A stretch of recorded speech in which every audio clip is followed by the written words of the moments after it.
이 이야기는 실제 사건을 바탕으로 각색되었습니다.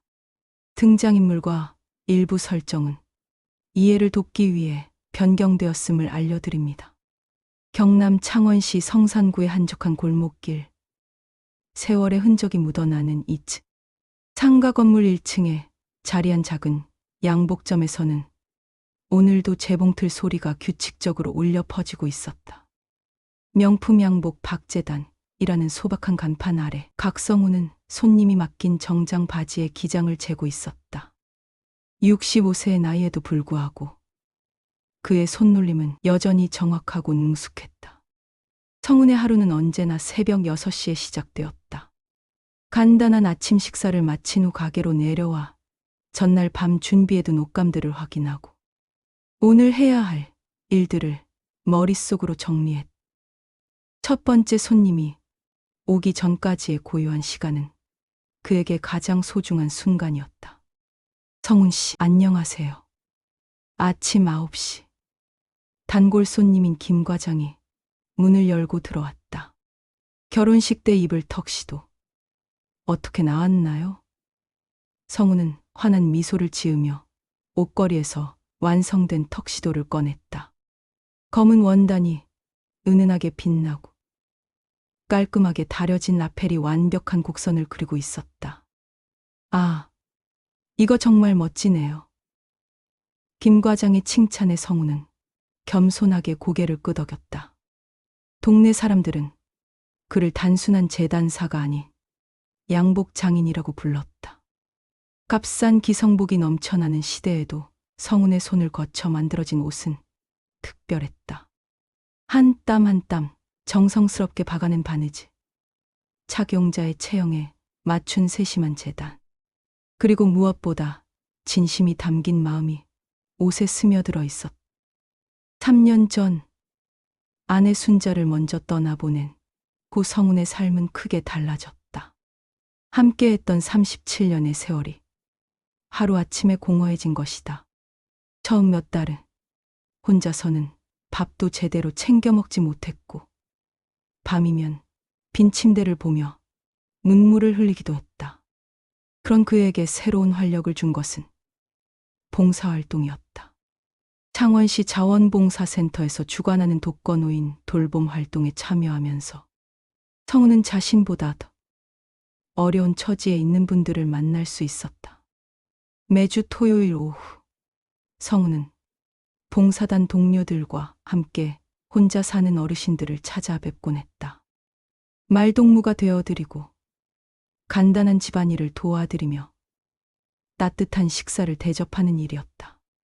봉사활동을 시작한 지 6개월쯤 되었을 때 성운은 특별한 사람을 만났다. 이정화라는 58세의 여성이었다. 그녀는 봉사단에서 리더 역할을 맡고 있었는데 세심하고 따뜻한 성격으로 모든 봉사자들의 존경을 받고 있었다. 정화는 성운의 진실된 마음과 성실한 자세를 높이 평가해 둘은 자연스럽게 가까워졌다. 성은 씨는 정말 따뜻한 분이세요.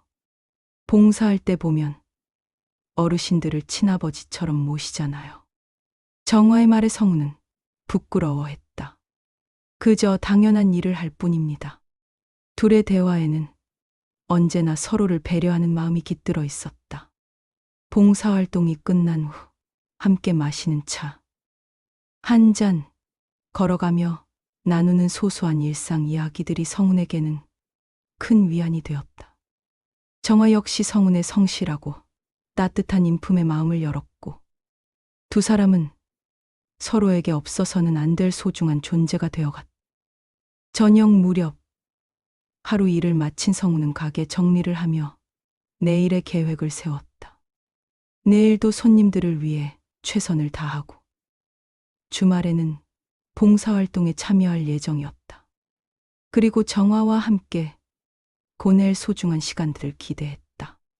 창원시 자원봉사센터에서 이정화는 누구나 인정하는 리더였다.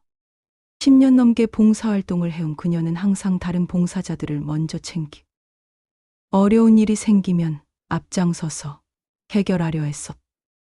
사람들은 그녀의 헌신적인 모습을 보며 정화 씨 같은 분이 있어서 우리 지역 사회가 따뜻해진다며 칭찬했다.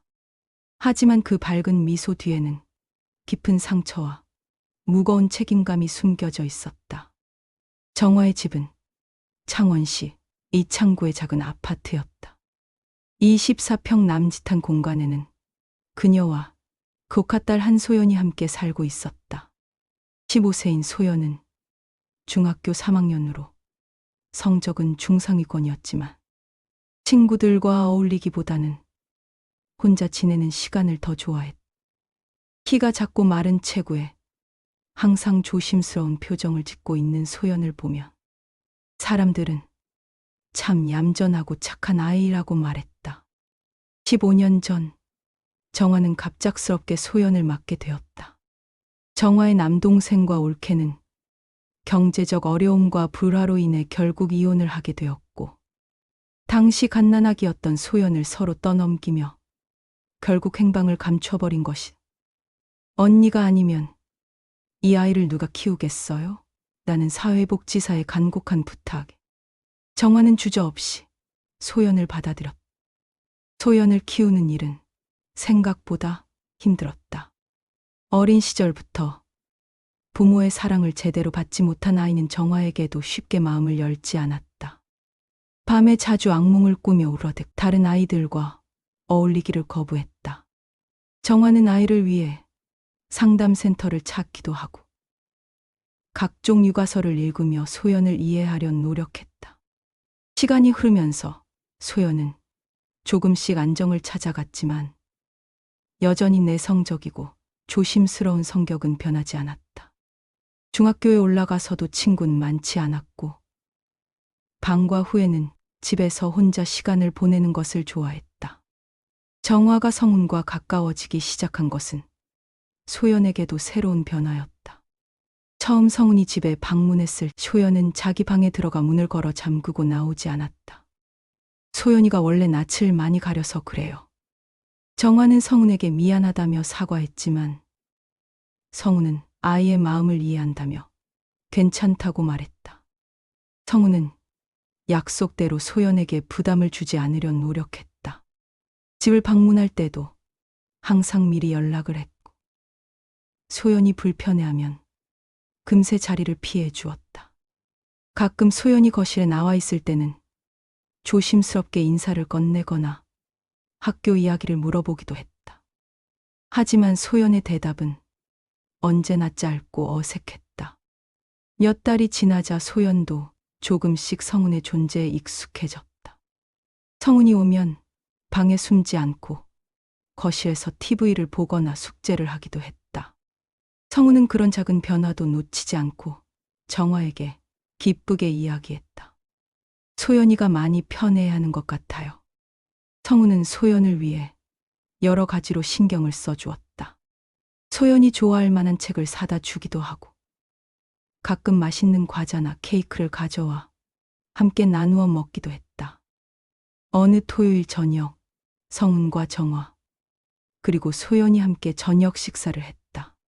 성훈이 직접 만든 잡채를 가져온 것이다. 우와, 정말 맛있어요. 소연이 처음으로 밝은 표정을 지으며 성훈에게 말을 걸었다. 그 순간 성훈의 얼굴에도 환한 미소가 번졌다. 다행이다. 따뜻한 저녁 식탁, 웃음소리가 흘러나오는 아파트 거실. 마치 진짜 가족처럼 보이는 평화로운 풍경이었다. 하지만 그 평온함 뒤에는 곧 일어날 폭풍의 전조가 조용히 스며들고 있었다. 4월의 어느 화요일 오후, 창원중학교 3학년 2반 교실에서는 6교시 수업이 한창이었다. 한소연은 평소처럼 창가 자리에 앉아 수학 문제를 풀고 있었다. 하지만 그날따라 집중이 되지 않았다. 연필을 쥔 손이 자꾸 떨리고 가슴이 답답해져 숨쉬기조차 힘들었다. 며칠째 잠을 제대로 못 잔 탓인지 머리도 지끈거렸다. 수업이 끝나고 학교 시간이 되자 대부분의 학생들은 친구들과 함께 삼삼오오 모여서 집으로 향했다. 하지만 소연은 교실에 혼자 남아 있었다.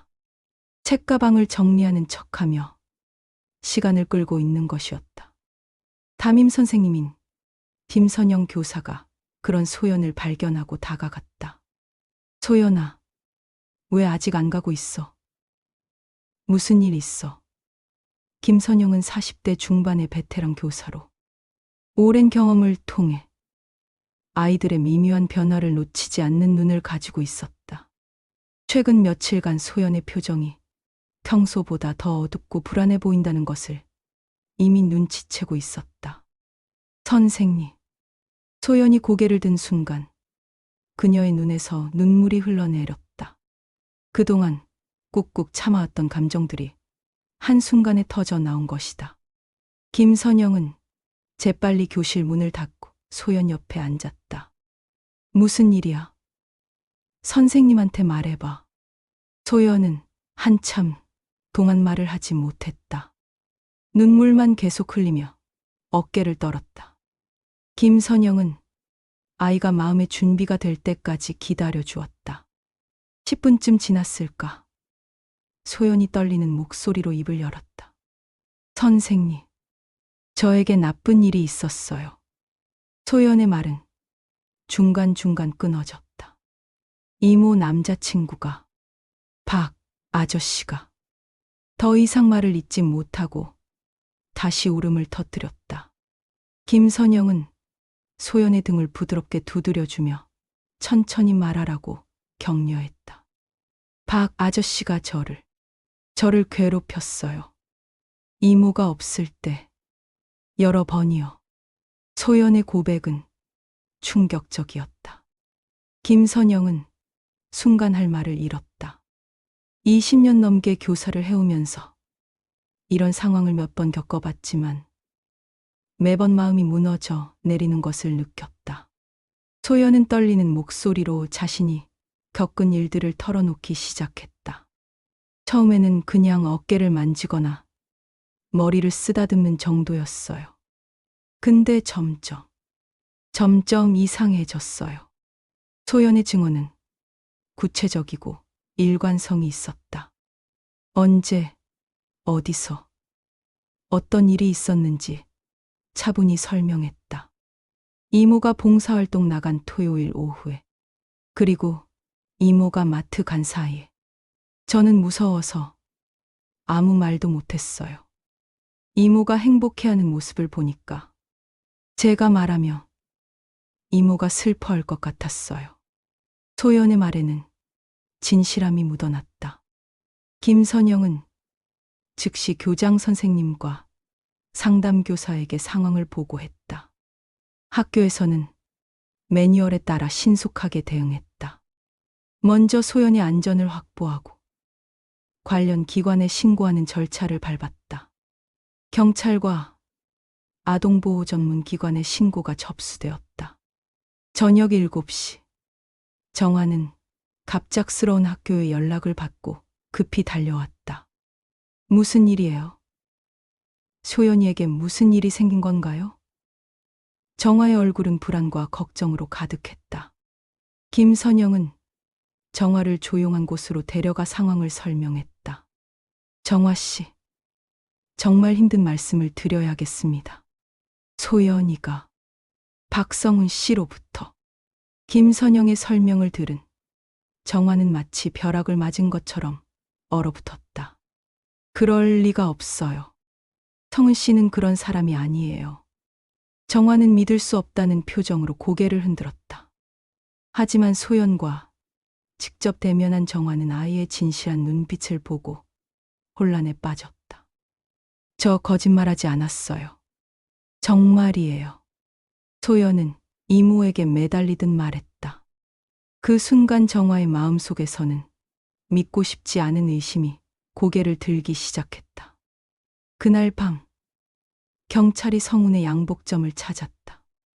하루 일을 마무리하고 있던 성훈은 갑작스러운 경찰의 방문에 당황했다.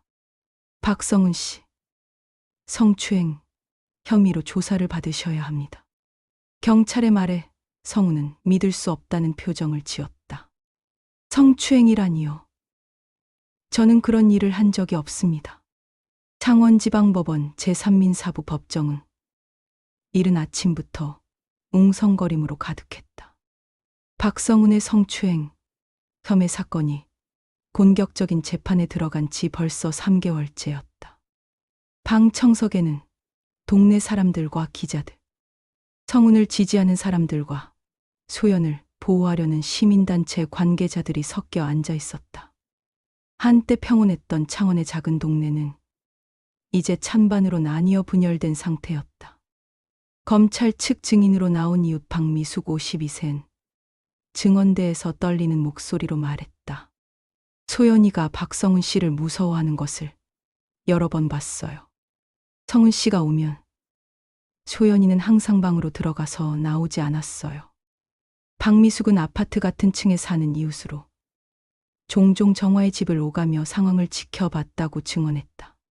하지만 변호인 측에서 반대 증인으로 세운 김영호 48세 씨의 증언은 정반대였다.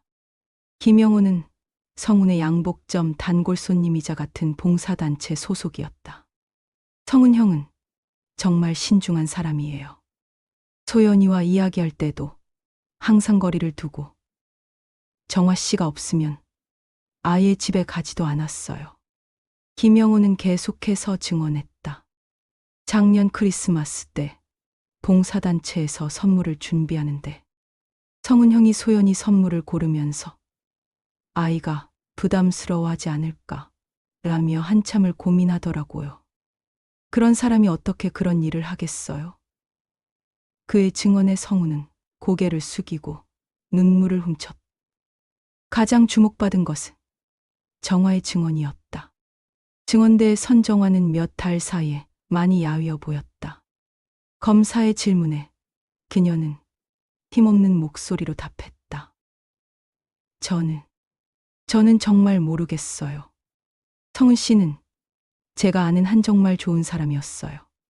하지만 소연이도 거짓말을 할 아이가 아니고 증인께서는 두 사람이 단둘이 있었던 상황을 목격한 적이 있으신가요? 몇 번 있었어요.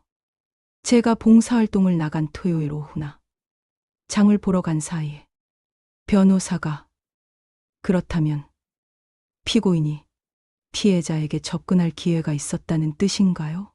라고 묻자 정화는 한참을 망설이다가 기회가 아예 없었다고는 할 수 없을 것 같아요 라고 답했다.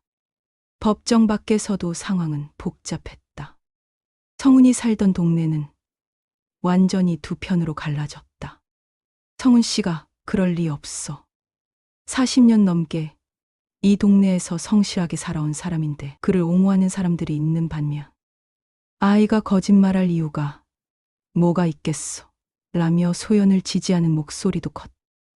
성훈의 변호사 이철민은 법정에서 강력하게 항변했다. 피고인은 65세의 고령으로 평생 성실하게 살아왔습니다. 아내를 잃은 후 봉사활동에 매진하며 지역사회에 기여해왔고 피해자를 포함한 정화 씨 가족을 진심으로 돌보려 했습니다. 그는 성훈의 평소 품행과 인격을 증명하는 여러 증거들을 제시했다. 반면 검찰 측에서는 피해자의 진술이 구체적이고 일관성이 있다는 점을 부각시켰다. 피해자는 언제, 어디서, 어떤 방식으로 피해를 입었는지 명확하게 진술했습니다. 15세 소녀가 이런 구체적인 허위, 진술을 할 동기나 능력이 있다고 보기 어렵습니다. 재판이 막바지에 접어들면서 정화의 고민은 더욱 깊어졌다. 밤마다 잠들지 못하며 천장을 바라보는 시간이 늘어났다. 성훈을 사랑했던 마음과 소연을 보호해야 한다는 책임감 사이에서 그녀는 갈등했다. 소연은 재판 과정에서 심리적으로 더욱 위축되었다. 최종 변론이 끝나고 판결을 기다리는 동안 성훈은 구치소에서 매일 같은 꿈을 꾸었다. 평화로웠던 양복점에서 손님들과 나누던 따뜻한 대화, 정화와 함께했던 봉사활동, 그리고 소연이 처음으로 환하게 웃으며 자신이 만든 잡채를 맛있다고 말하던 그 순간 판결일이 다가왔다. 창원지방법원은 피해자의 진술에 신빙성이 있고 피고인에게 범행의 기회가 있었다며 성운에게 징역 2년 6개월을 선고했다. 그 순간 성운은 주저앉으며 흐느꼈고 방청석에서는 찬반이 엇갈린 탄식이 터져 나왔다. 경남 창원교도소 7사동 독방. 죄수번호 184. 각성우는 작은 창문 사이로 들어오는 희미한 햇살을 바라보고 있었다. 징역 2년 6개월의 선고를 받은 지 벌써 8개월이 흘렀지만 여전히 이 모든 상황이 악몽 같기만 했다. 65세의 나이에 처음 경험하는 교도소 생활은 그의 몸과 마음을 급격히 늙게 만들었다. 새벽 6시. 기상시간을 알리는 종이 울렸다. 성우는 천천히 몸을 일으키며 또 다른 하루를 맞았다. 내가 정말 그런 일을 했을까? 매일 아침 되묻는 질문이었지만 답은 항상 같았다. 아니다. 절대 그런 일은 없었다. 한편 창원의 작은 아파트에서 소연은 매일 밤 악몽에 시달리고 있었다. 성은이 감옥에 간 후에도 그녀의 마음은 편하지 않았다. 처음에는 이제 박 아저씨가 없어졌으니 이모와 둘이 살 수 있다고 생각했지만 현실은 달랐다. 정화는 봉사활동을 그만두고 집에만 틀어박혀 지냈다. 더 큰 문제는 소연 자신이었다. 거짓말로 시작한 일이 이렇게 커질 줄 몰랐던 그녀는 매일 죄책감에 시달렸다. 학교에서도 집중할 수 없었고 친구들과의 관계도 더욱 소원해졌다. 상담사 선생님과의 면담 시간에도 진실을 말하고 싶었지만 이미 너무 늦었다는 생각에 입을 열 수 없었다. 전환점은 3개월 전 일어났다. 소연이 학교 도서관에서 우연히 발견한 한 권의 책 때문이었다. 사법착오와 무고죄라는 제목의 법률 서적이었다. 호기심에 펼쳐본 그 책에는 거짓 고발로 인해 억울하게 감옥에 간 사람들의 사례가 담겨 있었다. 책을 읽어가면서 소연은 점점 충격에 빠졌다. 무고죄로 피해를 본 한 남성은 3년간 복역 후 진실이 밝혀졌지만 이미 직장과 가족, 모든 것을 잃었다. 소연의 손이 떨렸다. 이것이 바로 박 아저씨에게 일어나고 있는 일이었다. 그날 밤 소연은 잠들지 못하고 천장을 바라보며 생각했다. 박 아저씨도 지금 감옥에서 이런 고통을 받고 있을까? 며칠 후 소연은 우연히 성운의 옛 친구 박종철을 만났다. 그는 여전히 성운의 무죄를 믿고 재심을 위해 노력하고 있었다. 소연아, 혹시 박 아저씨에 대해서 다시 생각해 본 적 없어? 정말 그런 일이 있었던 게 확실해? 박종철의 간절한 눈빛을 본 순간 소연은 더 이상 견딜 수 없었다. 그날 밤 소연은 정화에게 모든 것을 털어놓았다. 처음에는 믿지 못했던 정화도 소연의 진시한 눈빛과 구체적인 설명을 들으며 점차 사실을 받아들였다.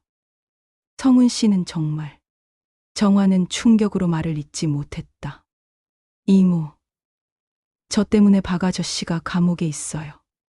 이모도 불행해졌고, 저 정말 나쁜 아이예요. 소연은 울면서 사과했다. 정화는 복잡한 감정에 휩싸였지만 일단 성운에게 진실을 알려야 한다는 생각뿐이었다. 이틀 후 소연과 정화는 창원교도소로 향했다. 면회실에 들어선 소연은 8개월 전보다 많이 자란 모습이었다. 유리창을 사이에 두고 마주 앉은 성운은 무슨 말을 해야 할지 몰랐다. 박 아저씨. 소연이 떨리는 목소리로 먼저 말을 꺼냈다. 저 말해야 할 게 있어요. 소연은 한참 동안 고개를 숙이고 있다가 천천히 고개를 들어 성운의 눈을 바라봤다. 죄송해요.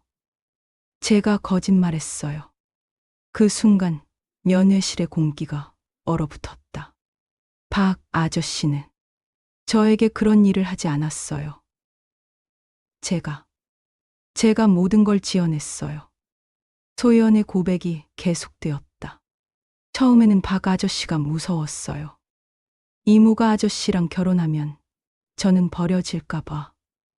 어린 시절 부모님이 저를 버렸던 것처럼요. 그래서 이모가 아저씨를 싫어하게 만들고 싶었어요. 성훈의 눈에서 눈물이 흘러내렸다. 8개월 동안 품었던 분노와 절망, 그리고 억울함이 한순간에 터져 나왔다.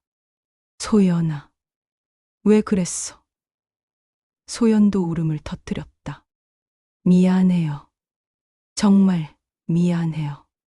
며칠 후, 소연과 정화는 경찰서에 가서 진술을 번복했다. 소연은 처음 신고 당시의 진술이 모두 거짓이었음을 인정했고, 자신이 왜 그런 거짓말을 했는지 상세히 설명했다. 검찰은 즉시 재심을 신청했고, 성훈의 무죄가 명확히 입증되었다. 한 달 후, 성훈은 교도소에서 석방되었다.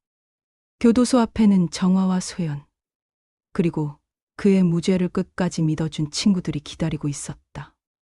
소연은 성훈 앞에서 무릎을 꿇고 사죄했다. 박 아저씨, 정말 죄송해요. 성훈은 소연을 일으켜 세우며 말했다. 소연아, 내가 진실을 말해줘서 고마워.